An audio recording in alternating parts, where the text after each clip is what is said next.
perception from outside the club that he couldn't do that, and he was a kind of specialist wing back. You started Emerson in the first game there. I mean, did you ever have any concerns that Pedro couldn't play the role he's playing now?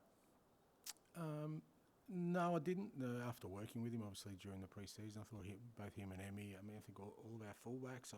Obviously, we play that role a little bit differently. So there's sort of some different characteristics you look for. And I thought with the lads we had here, I thought there was one area of the pitch that we had some really good sort of reinforcements in. But no, I really enjoyed working with Pedro right from the start. He's got great energy. He's very, very good technically. He's really eager to learn. He's done a lot of work on his defensive work with Wellesley and the defensive unit as a group, and I think he's benefited from that, and he's sort of grown into it. And I still think there's a lot more growth in him because, I think he's tackling the defensive side of his job, which probably was the one thing that maybe people had some scepticism around. Obviously, when you play as a wing back, you don't need to defend, particularly in a one-on-one situation, but I think he's been outstanding this year. Dealing with some pretty good wingers in this league. Rarely has he been sort of left short on that, and he's wanting to learn. So no, I mean I think there's a lot more in him, and really pleased that he's kind of embraced the way we play our football. And another player who's given afternoon is James Bowles, who's taken off with the team 5-0 down after 20 odd minutes. Can you just talk about the kind of player you found in pre-season and kind of how you see his development potential? Yeah, again, Pape, just a super energy about him. Every day he trains and trains with a smile on his face, but he works damn hard, and I think he's a really exciting footballer.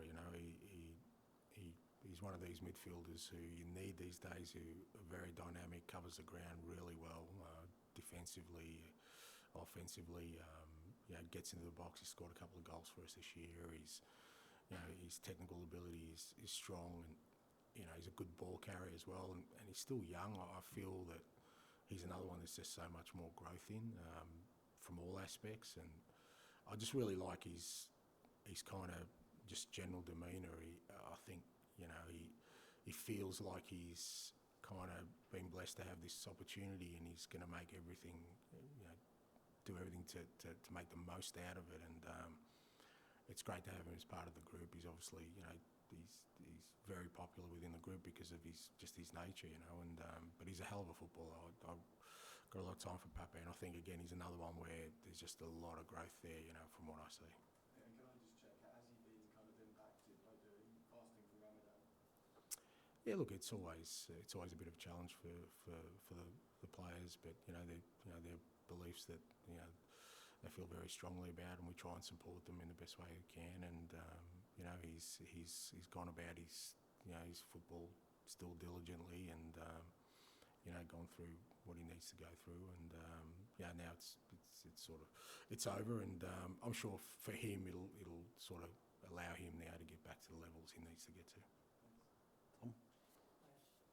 Just picking up on Dan's question about Pedro, one of the highlights of the first half of the season was watching Pedro and Destiny in particular, his impact going forward, the way he plays, the same with James Maddison as well. Of late, perhaps from a numbers point of view, they're not having quite as big an attacking impact. Do you think that a lot of that is to do with teams starting to adapt to attacking style? No, I don't think so. I think I said after the game that I think we've been working with Pedro and Destiny in particular. I think they're still getting into some great areas. Probably haven't had the output, but I think I think I've been consistent saying all year. In our front third, a lot of our players still a long way to go in terms of where we want to be. But no, I still think. I mean, Pedro scored last week. I think Destiny was in the box when he scored. So I still think it's it's still an effective sort of way for us to get through opposition teams with the quality those two players have. Different qualities in terms of the way they kind of get into those attacking thirds. But no, it's just stuff we're working on with them constantly, and again we're seeing some improvement. Kieran.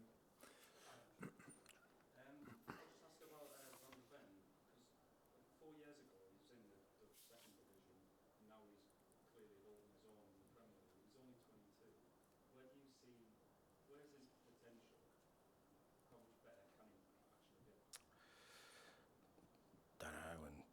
interested in sort of putting a limit on that because, as you said 4 years ago, you know, if somebody maybe said to him one day, you know, your goal should be to play in the Premier League, well, he's done it at 22, then there's a potential there for him to sort of say, oh, well, I've done. So I think with all these things, you never put limits on it. But, yeah, he's done brilliantly, and the growth in him is another one.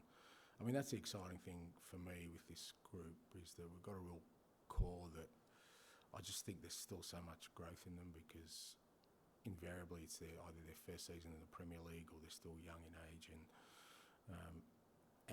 you know they've adapted so well, and they're at a big club where there still are expectations. So it's not like they're going to fly under the radar by doing 2 or 3 years and then moving to a big club. You know they're under the spotlight straight away, whether that's Vic in goal or Mickey or Brennan or Destiny, Pape, these guys who we've brought in kind of this year. And Mickey falls a bit, and again the beauty of it is he just wants more. And I said during the week, it's up to us to make sure that we don't stunt his growth by putting a limit on how good he can be.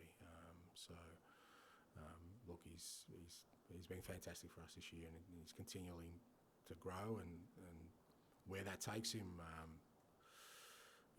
hopefully it's beyond whatever he has in his mind or anyone else has in their mind.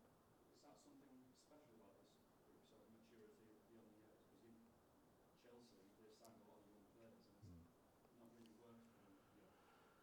Yeah, and it's not easy, particularly when you're talking about the toughest competition in the world, club competition. So I have been pleased with that, with the way that a lot of the guys have just really accepted the challenge of playing for the club and sort of challenging them to play in a certain way that's going to expose them in many respects, but them not shying away from that, because the way we played that, again, whether it's Mickey or Vic or all those guys I mentioned, it kind of puts them right out there in terms of they have to sometimes defend without any cover or attack without any support, or just do things that are going to be a real challenge for them, and they've embraced that. And like I said, that's the exciting bit for me. That and also the responsibility I have is that there's a good core in there that has still got so much more that they can give, and at the same time they've already sort of acquitted themselves really well. I'll just ask you a quick daft one. Are you a fan of Fly on the Wall documentaries? Have you seen the Newcastle one, Man City? Nah. Look, I probably watched. I think I watched Sunderland Till I Die. That's very good. That was good, and the rest of them are a bit. Not the Spurs one.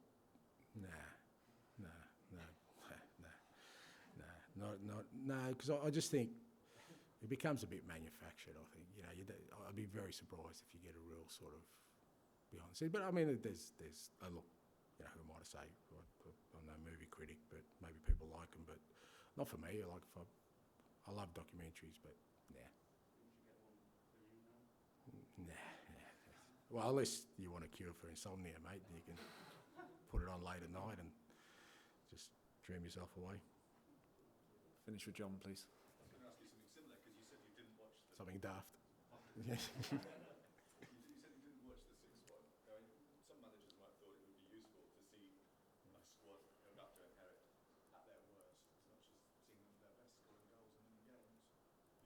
You didn't go for it? No, I don't think that. I'd be very surprised if people. I mean, my sort of research on it was more on the individual players. So I might have watched individual players in that game, but I wouldn't have watched the game as a reference point because it's totally different. It's a different set of circumstances, different manager, different. You don't again. I'm rare. I'm really reticent to judge and try and figure out what somebody else is doing because I'm not in their shoes on a daily basis. So I've never used those kind of things, and also I know that irrespective of what's happened in the past, probably more than likely I'm being brought in to do something differently. So, like I said, I mean, I would have watched all the players individually through the whole season and got my research on the players I was inheriting, but there wasn't a lot for me to be gained by watching sort of matches and trying to get again some reference points as to how that's going to affect what I'm going to do. One big player you have inherited, Son, he's just a bit of a niche thing, but he's one assist away from double-figure goals, double-figure assists for 3 seasons. Only a handful of players have done that. They're all superstars. So how much of achievement would that be? He's a superstar, mate. You're right. Look, I've said it before. I think he's world class. I think he could, to do it as long as he has in the Premier League. As you said, and this year, he missed a fair few games with the Asian Cup, and that's happened a couple of times in his journey here. Travelling to the other side of the world, representing his national team, never missing a beat there either, and to keep producing those kind of numbers. I put him right up there, and again, I think there's still more to come from him in terms of, I don't see him waning in terms of his abilities or his physical capacity. So, if he can keep crunching out those numbers, look, I've got no doubt he'll go down as one of the greats of the Premier League when he's done.